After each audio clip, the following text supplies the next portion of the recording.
আমার ছেলের বউকে আদর করবে, সম্মান করবে, তার প্রতিটা প্রতিটা দায়িত্ব যখন নিবে, দায়িত্ব তো নেওয়া দরকার, তাই না? আমার ছেলের বউকে ইজ্জত করবে, সম্মান করবে, আমিও আমার ছেলের বউকে আদর করব। এভাবেই রিং সার্কেল। আমি আমার ছেলের বউকে আদর করবো, আমার ছেলের বউকে আদর করবে, এভাবে আর তখন আর কোনো ঘাটতি থাকবে না। আর আমরা তো সবাই বুঝদার, আমার ছেলেও বুঝদার, আমিও বুঝদার, আমার ছেলের বউ বুঝদার হবে। বুঝদার ছাড়া তো আমি তো সেই মেয়ে তো আমি ঘরে আনবো না, আমি তো দেখে শুনে আনবো। কি শিখলাম তাহলে জীবন থেকে কি শিক্ষা নিলাম?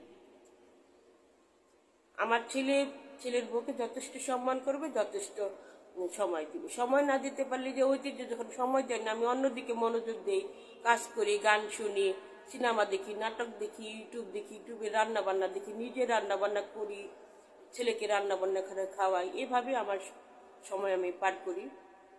আমি তো ছেলের আশা বসে থাকি না যে কখন সময় দিল না। আমি তো এভাবে ঘ্যান ঘ্যান করি না। ও ওর মতো ও কাজ করে, আমি আমার মতো কাজ করি।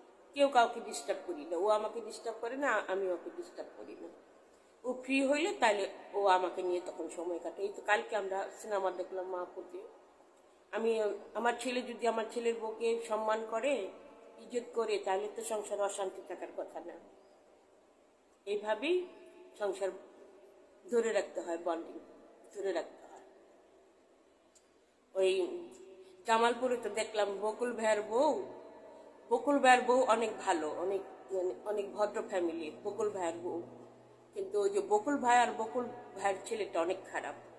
ওই ওই খুঁটিটা নাড়ায় বকুল ভাই, বজ্জাত একটা।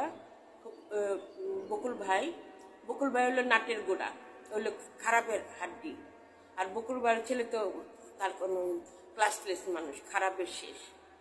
তো ওই দুইজন নাটের গুরু।